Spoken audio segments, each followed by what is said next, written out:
Immutable co-founder Robbie Ferguson highlights the potential for Web3 gaming to cause a shift in digital property ownership and value sharing. There is no substitute for experience. Even when an experience can feel regrettable, like getting your brother's RuneScape account banned.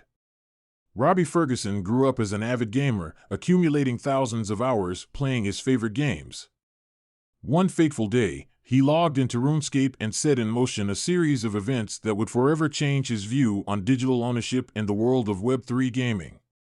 I logged into my brother's RuneScape account, which we shared, and went into the wilderness and lost all his red dragon armor. The next day, I felt so bad, I went and bought gold from a gold farm to replace it. The following day, the account was banned. The incident left a mark on Ferguson, a software developer who became involved in the blockchain space through his introduction to Bitcoin in 2014. His interest was supercharged in 2015 with the advent of Ethereum and the potential of the ecosystem. Ferguson's RuneScape banning incident provided the impetus for his move into blockchain gaming development, having been left frustrated by what he described as the arbitrary impunity by which gaming economies and assets were governed by mainstream companies. Speaking to Cointelegraph during the Token 2049 conference in Singapore in September 2022, Ferguson unpacked how he, his brother James, and Alex Connolly went on to co-found blockchain technology firm Immutable in 2018 after their first attempts to build a decentralized game. Robbie Ferguson presenting at the Asia Blockchain Gaming Alliance Summit during Token 2049 week in Singapore. EtherBots, their first attempt at an Ethereum-powered game, taught the trio what should go on-chain versus off-chain and laid the foundation for what would become an infrastructure platform for building Web3-based games and non-fungible token (NFT) functionality. Furthermore, Ferguson was intent on disrupting the status quo of digital ownership of in-game assets. The reason we started with games is because they're by far the most exciting use case for NFTs. There's $110 billion spent every year on digital property that people have zero rights to, and it's a complete scam. With lessons learned from their first foray, the successful launch of blockchain-powered play-to-earn tactical card game Gods Unchained played an integral role in establishing Immutable, a platform for blockchain development firms to build Web3 games with NFT integration. Understanding the solution. Immutable consists of two separate but intrinsically linked segments. Immutable X is the company's Ethereum Layer 2 NFT scaling platform, while Immutable Studios is the gaming development arm of the firm. Ferguson maintains that Immutable X, the Ethereum-based Layer 2 solution NFT platform, took invaluable lessons from the development of Gods Unchained, which shaped the functionality of the infrastructure upon which other blockchain games are now being built. There's been a lot of gaming platforms built out there that don't actually understand the needs of games, from a tech perspective, from a services perspective, and from a user experience perspective. The launch of Gods Unchained saw 50 million NFTs minted in its first week, which then led to a price surge due to high gas fees in the Ethereum ecosystem. This highlighted a major need to scale and reduce minting costs in order to make a Web3 NFT-packed game viable for any company, as Ferguson explained. If this is going to go at scale, we need to make this stuff zero cost to create. If you take a single medium-sized game with 100 million players, if every one of them is trading just once or twice per day, you have a cost basis of tens of millions of dollars per week to that company.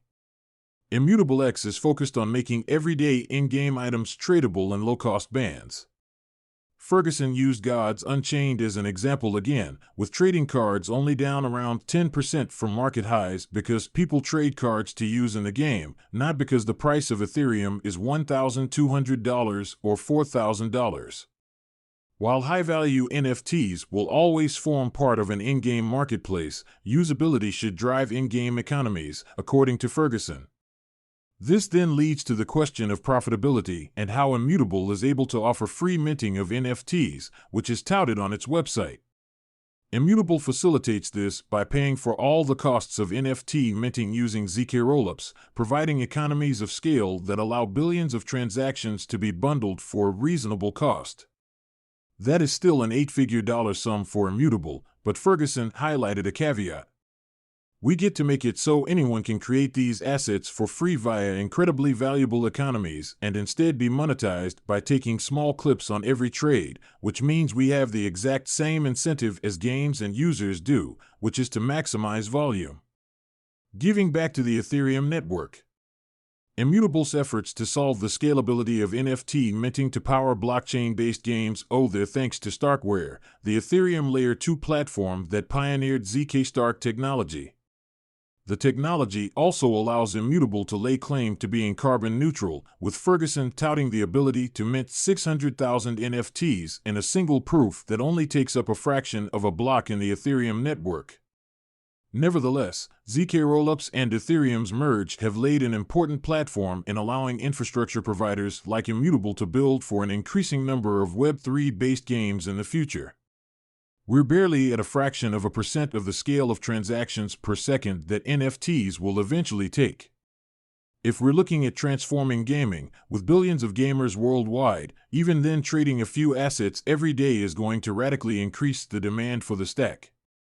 According to Ferguson, Immutable also played a role in developing batched minting and deferred minting, two common NFT scaling paradigms used today by the likes of NFT marketplaces from OpenSea to Nifty Gateway. Why blockchain? Blockchain purists have often questioned whether some industries need to use the technology to improve existing systems. Ferguson considered this question carefully, highlighting his belief that digital users deserve to have rights to the items and assets they acquire in any digital environment. The mission should be to create a better game, which under the hood uses Web3, so that people have a better experience and have digital property rights. It's this lie that has been sold to consumers for the past 3 decades that just because something is intangible, you should have zero rights to it. Ferguson believes that the success of the sector is already playing out, highlighting the more than $9 billion worth of investments into Web3 gaming over the past 18 months. This, in turn, is set to create a shift in equity sharing. The social benefits are huge.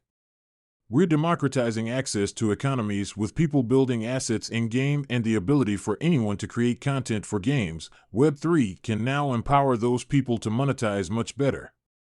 While Web3 may put ownership in the hands of users, that does not mean that mainstream AAA companies are not keeping tabs on the burgeoning sector. As Ferguson explained, these firms will look to position themselves ahead of the disruptive technology if Web3 games become a new standard that is in demand. Immutable, meanwhile, continues to grow. The Australian-based blockchain technology company employs over 300 people and has raised over $300 million from investors including Coinbase, Tencent, Galaxy Digital, and Animoca Brands.